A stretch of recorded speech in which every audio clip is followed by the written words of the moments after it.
بہت اچھی ہے. تو آدمی جتنا بھی دور جانا پڑے علم کو حاصل کرنے کے لیے، علم کو تلاش کرنے کے لیے، پڑھنے لکھنے کے لیے، حاصل کرنے کے لیے، چاہے جتنی بھی دور جانا پڑے وہاں اتنی ہی دور جانا چاہیے، علم کو حاصل کرنا چاہیے. اسی کے سلسلے سے اللہ کے حبیب صلی اللہ تعالی علیہ وسلم نے فرمایا کہ اطلب العلم ولو بالسین، علم حاصل کرو اگرچہ جانا پڑے چین. آپ لوگ بہت ہی خوش قسمت ہیں کہ ایسے استاد جناب مفتی سراج الدین صاحب قاسمی مدد اللہ العالی آپ لوگوں کی خدمت کر رہے ہیں، آپ لوگوں کو پرورش دے رہے ہیں، آپ ان سے علم حاصل کر رہے ہیں.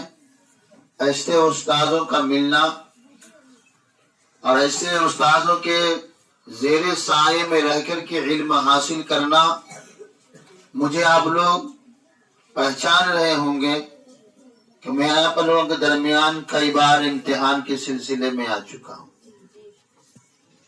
آپ کا ایگزام تحریری بھی میں لے چکا ہوں اور تقریری بھی آپ لوگوں کا مسابقہ بھی ہو چکا ہے میرے سامنے، اور آپ لوگ اس میں پاس ہو چکے ہیں.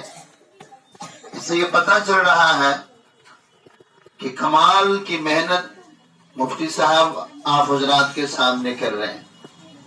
تو آپ لوگوں کو بھی چاہیے کہ محنت سے علم کو سیکھیں اور اپنے استاد کا احترام و ادب بھی کریں.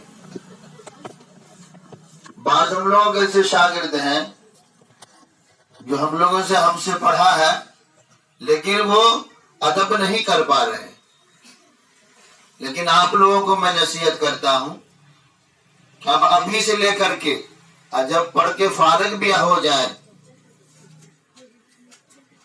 پڑھائی آپ چھوڑ بھی دیں تو جو استاد ہیں آپ کے وہ ہمیشہ ہمیشہ کے لیے استاد ہی رہیں گے. ماں باپ کے بعد مرتبہ کس کا ہے؟ استاد کا مرتبہ ہے.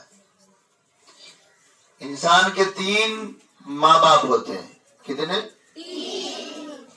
اس میں اول تو یہ ہے کہ جس ماں باپ کے ذریعہ ہم اس دنیا میں آئے، ہماری پرورش کی، اللہ تعالیٰ نے پیدا فرمایا ان کے گھر میں اور ایک نام دیا کہ تمہارے ماں باپ.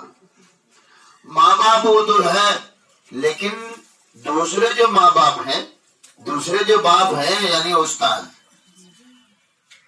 اللہ تعالیٰ نے، اللہ کے حبیب محمد رسول اللہ صلی اللہ علیہ وسلم نے باپ کا درجہ دے دیا استاد کو. کس کا درجہ دے دیا بھائی؟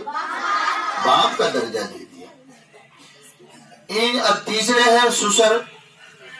ان تینوں میں سے سب سے افضل اور بہتر جو ہے استاد دنیاوی اور آخرت کے اعتبار سے وہ استاد ہے کہ ہمیں پڑھنے کا طریقہ سکھایا، کھانے پینے کا طریقہ سکھاتے ہیں، اٹھنے بیٹھنے کا ادب و احترام، بڑوں اور چھوٹوں سے گفتگو بات چیت کرنے کا طریقہ سکھاتے ہیں نا.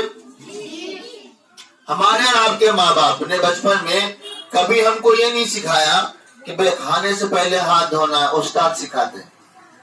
ماں باپ نے یہ ہم کو نہیں سکھایا کہ کھانے سے پہلے دعا پڑھنا ہے، یہ استاد ہم کو سکھا رہے ہے کہ نہیں. بستر جھاڑ کر کے سونا یہ ہمیں استاد بتا رہے ہیں کہ یہ نبی کا طریقہ ہے. بسم اللہ پڑھ کے کھانا ہے یہ ہمیں استاد بتا رہے ہیں یہ نبی کا طریقہ ہے. ماں باپ کا ادب و احترام کرنا ہے یہ ہمارے استاد بتا رہے ہیں کہ یہ نبی کا طریقہ ہے، اللہ کا حکم ہے. اللہ کے رسول صلی اللہ علیہ وسلم نے ایسے کر کے دکھلایا. اللہ کے حبیب محمد رسول اللہ صلی اللہ علیہ وسلم کی دودھ پلانے والی ماں دائی حلیمہ. کون سی ماں؟ دودھ پلانے والی بھی ماں ہوتی ہے نا.